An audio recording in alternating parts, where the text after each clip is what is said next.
Olá, meus irmãos e irmãs, sejam bem-vindos ao canal Vinícius Siqueira.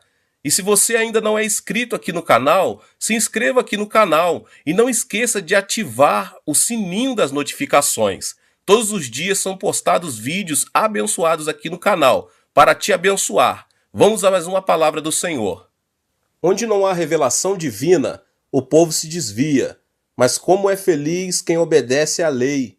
Provérbios 29:18. Devemos conceber e viver sonhos. Sem profecia, o povo se desvia.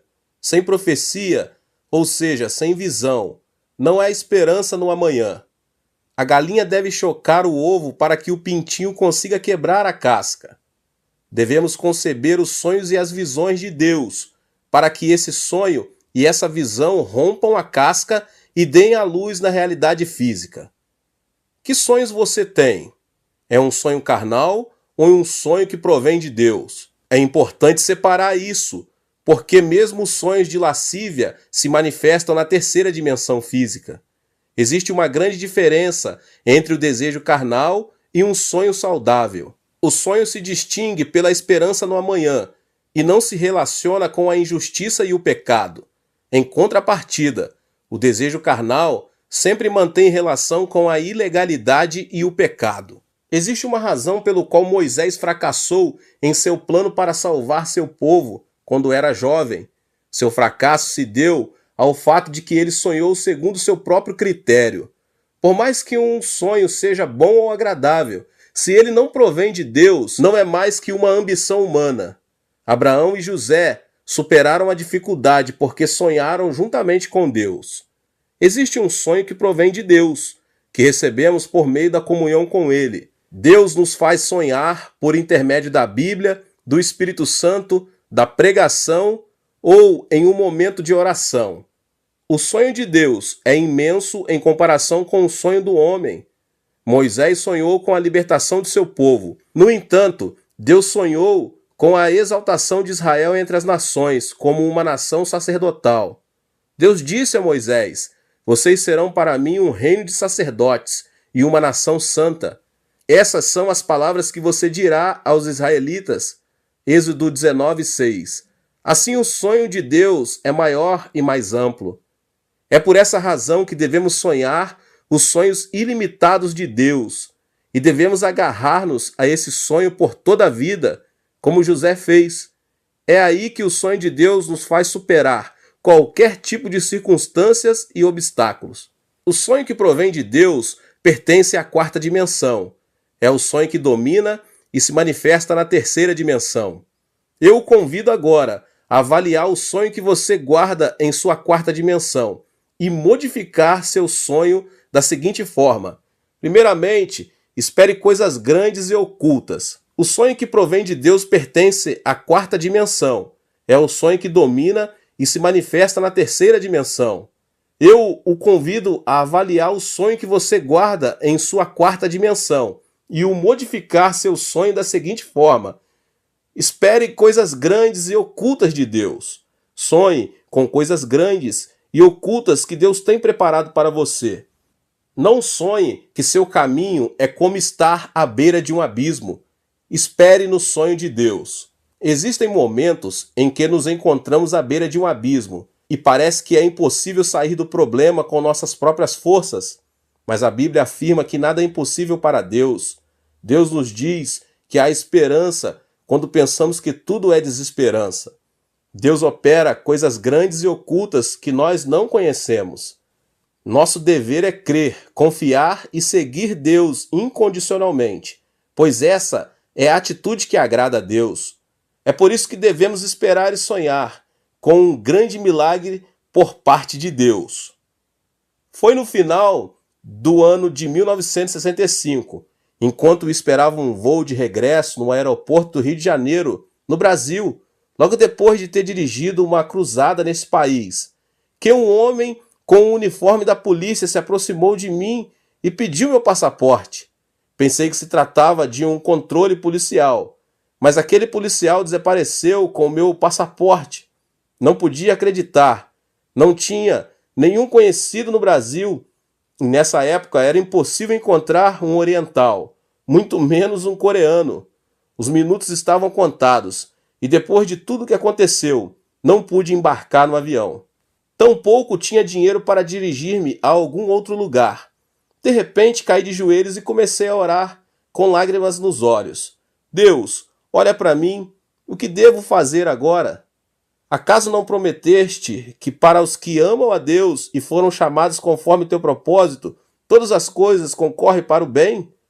Eu te amo, e segundo o teu propósito vim ao Rio de Janeiro para pregar a tua palavra. Só o Senhor conhece minha aflição. Pai, creio em tua promessa, que todas as coisas contribuem para o meu bem. Senhor, fica comigo. Não podia fazer outra coisa além de orar. Continuei orando, quando um cavalheiro se aproximou do local onde eu estava e me disse: O senhor não é o pastor Chu? Jamais imaginei que alguém se aproximasse de mim para oferecer ajuda e olhei ao meu redor. Estava certo de que era a voz de uma pessoa, então respondi: Sim, senhor, sou o pastor Yang Cho. O senhor me conhece? Claro que sim. Faz 10 anos, um amigo meu, Levis Richard, foi à Coreia do Sul como missionário e enviou-me um artigo de um jornal onde aparecia sua foto. Foi muito comovente ler o artigo, mas que incrível, que prazer vê-lo aqui. Nunca pensei que depois de 10 anos iria vê-lo e conhecê-lo só de olhar. Mas o que está fazendo aqui? Eu vim ao aeroporto para despedir-me de uma pessoa e de repente pensei que o senhor podia ser o pastor Cho.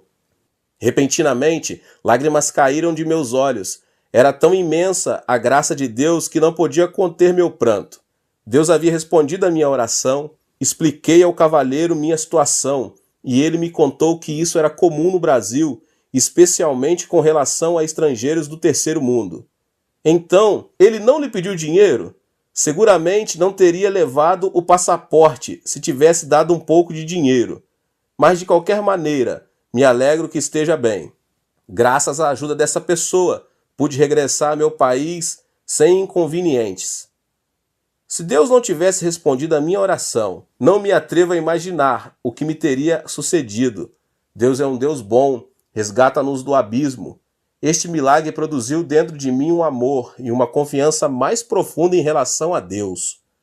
Você também pode experimentar o amor de Deus. O milagre não ocorreu porque eu era o pastor ou uma pessoa importante. Se você não esmorecer e continuar confiando em Deus, sem abandonar a fé, Deus fará coisas grandes e ocultas que você não conhece. Experimente o milagre por meio da fé. O Êxodo é um excelente exemplo para compreender quão grande e perfeito é o amor de Deus. Deus liberou o povo de Israel dos 430 anos da escravidão do Egito por meio da liderança de Moisés. Mas uma primeira muralha impedia o êxodo. O Mar Vermelho aguardava a chegada dos israelitas. Atrás, os soldados do exército de Faraó vinham com carros dispostos a matá-los. Era uma situação em que não havia nenhuma opção. Adiante, um grande mar. Atrás, todo um exército armado. Entre o povo se levantavam vozes de murmuração. O povo de Israel clamava, dizendo que não restava outra coisa senão morrer. E todos começaram a murmurar contra Moisés. Foi nesse momento que Deus disse a Moisés: Não tenham medo, fiquem firmes e vejam o livramento que o Senhor lhes trará hoje. Erga sua vara e estenda sua mão sobre o mar, e as águas se dividirão. Deus não havia abandonado seu povo. Quem pensou que o povo cruzaria o Mar Vermelho? O próprio povo não imaginava isso, tampouco o Faraó. Deus tem coisas grandes e ocultas preparadas que com sabedoria humana é impossível discernir. O Mar Vermelho se dividiu em dois quando Moisés ergueu a vara sobre ele. O povo de Israel se arrependeu de ter ofendido a Deus, voltou a agarrar suas mãos de poder e conseguiu cruzar o mar com êxito. No afã de alcançar seus escravos, os egípcios também tentaram atravessá-lo. Mas algo incrível aconteceu. As águas se fecharam sobre os egípcios, sobre seus carros e sobre seus cavalos. O mar acabou arrasando a vida de todo o exército egípcio. A divisão do Mar Vermelho não foi um fenômeno natural. Por meio dele, Deus mostrou a seu povo aquelas grandes coisas e ocultas que tinha preparado para ele. Deus não muda e está conosco hoje, sustentando-nos com sua mão de poder. 1 aos Coríntios 2,9 diz: Todavia, como está escrito, olho nenhum viu, ouvido nenhum ouviu, mente alguma imaginou que Deus preparou para aqueles que o amam. Sonhe e tenha esperança e creia que o amor e a bênção que Deus preparou para cada um de nós são maravilhosos. Algo grandioso acontecerá em sua vida. Deus criou o homem no último dia da criação, como coroa da criação. Criou primeiro todas as coisas e depois Adão e Eva, a quem outorgou o poder de dominar e subjugar a terra. Note que primeiro Deus criou todo o necessário para que o homem, pelo amor de Deus, habitasse a terra. O mesmo Deus que preparou a criação para Adão e Eva pudessem habitar a terra, preparou nossa vida para que em Cristo Jesus experimentemos o novo nascimento. Deus predestinou nossa salvação antes da criação do mundo. Não que tenhamos pecado por acaso, e por acaso se abriu um caminho para a nossa salvação. A cruz de Jesus Cristo era um evento pré-determinado para redimir nossos pecados. Gênesis 3,15 diz: Porém inimizade entre você e a mulher, entre sua descendência e o descendente dela. Este lhe ferirá a cabeça, e você lhe ferirá o calcanhar. Esta palavra implicava muitos eventos que ocorreriam no futuro. É importante saber que a cruz de Jesus não foi uma casualidade, mas sim um plano pré-determinado. O Senhor veio à terra em carne, nasceu do ventre da Virgem Maria, o que indica que Jesus, semente da mulher, iria converter-se no inimigo do diabo. Ou seja, Deus havia antecipado o plano da salvação por meio de Jesus Cristo, antes do momento da queda de Adão e Eva. 600 anos antes de Cristo, o profeta Isaías profetizou que Cristo morreria crucificado. Isaías 53, 4 e 5 diz: Certamente ele tomou sobre si as nossas enfermidades, sobre si levou as nossas doenças. Contudo, nós o consideramos castigado por Deus atingido e afligido, mas ele foi transpassado por causa de nossas transgressões, foi esmagado por causa de nossas iniquidades. E o castigo que nos trouxe a paz estava sobre ele, e pelas suas pisaduras fomos curados. Esta passagem da Bíblia nos revela quão determinado estava o plano da salvação, a razão pela qual podemos ser salvos, por meio da fé em Jesus Cristo, deve-se ao fato de que o Senhor preparou o caminho para a salvação. Foi-nos revelado o segredo de que, por meio da fé em Jesus Cristo, recebemos o perdão dos pecados, justificação e salvação. O amor e o poder de Deus são tremendos. É impossível entender a obra de Deus com o intelecto sensorial, porque Deus supera o intelecto. Portanto, devemos crer no que Deus nos preparou. Não devemos cambalear em nenhuma circunstância, mas sim crer que Deus predeterminou tudo. A solução não se encontra em nossas mãos, mas nas mãos de Deus. Recorde o que a Bíblia diz em Jeremias 33, 2 e 3. Assim diz o Senhor que fez a terra, o Senhor que a formou e a firmou. Seu nome é Senhor. Clama a mim, e eu responderei, e lhe direi coisas grandes e insondáveis que você não conhece. Creia na promessa da palavra e tenha esperança. Temos a bênção de ser pessoas que veremos coisas grandes e ocultas de Deus. Aleluia! O que devemos sonhar? Devemos sonhar coisas grandes e ocultas. Não devemos sonhar que a escuridão arrasará nossa vida, mas sim devemos crer em coisas grandes e ocultas. Devemos sonhar com coisas positivas e otimistas, com esperança. E Deus operará coisas grandes e ocultas a nosso favor. Deus operará milagres inimagináveis. Temos de abrir a boca para que Deus encha de milagres. Deus é capaz de fazer infinitamente mais do que tudo quanto o que pedimos ou pensamos, de acordo com o seu poder que atua em nós. Ouça agora este testemunho. Esta é a história de uma mulher negra que vivia junto com seu filho nos Estados Unidos. Assim que se divorciou do marido, essa mulher mal conseguia sobreviver. No entanto, seu filho insistia dizendo: Mamãe, compre o gato para mim, compre. O problema é que a mãe não tinha dinheiro suficiente para comprar um gato, e as palavras do filho feriram seu coração. Todos os meus amigos têm cães e gatos. Por que não me compra um gato, hein? Carinhosamente a mulher disse ao filho: Filho, vamos orar ao nosso Deus bondoso, pai. Está bem? Deus lhe proverá um gato.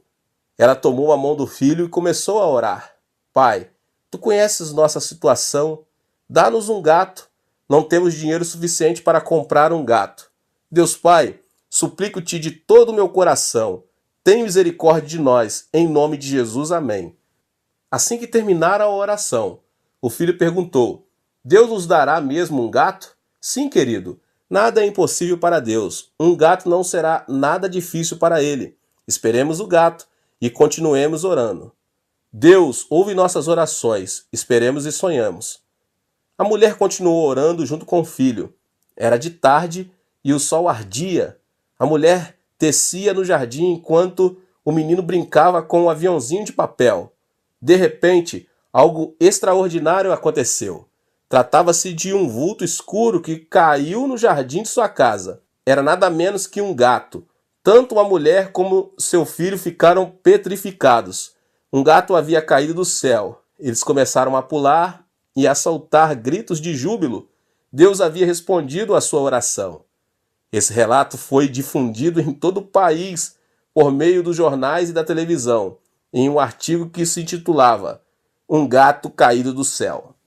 Dias depois, alguém veio vê-los e disse que era dono do gato. Era incrível. Por acaso ele era o dono do gato caído do céu? Seu argumento: era um vizinho que vivia a 800 metros deles e não via seu gato desde que este tinha subido em cima de uma árvore.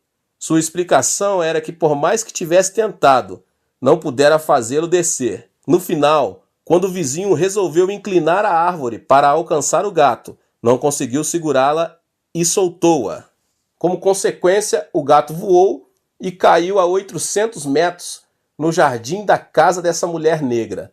E o homem continuou insistindo em que devolvessem o gato. No entanto, nem a mulher nem seu filho quiseram devolvê-lo. Disseram que se tratava de um presente de Deus. No fim, o caso foi levado a juiz. Agentes profissionais do tribunal realizaram um estudo do caso.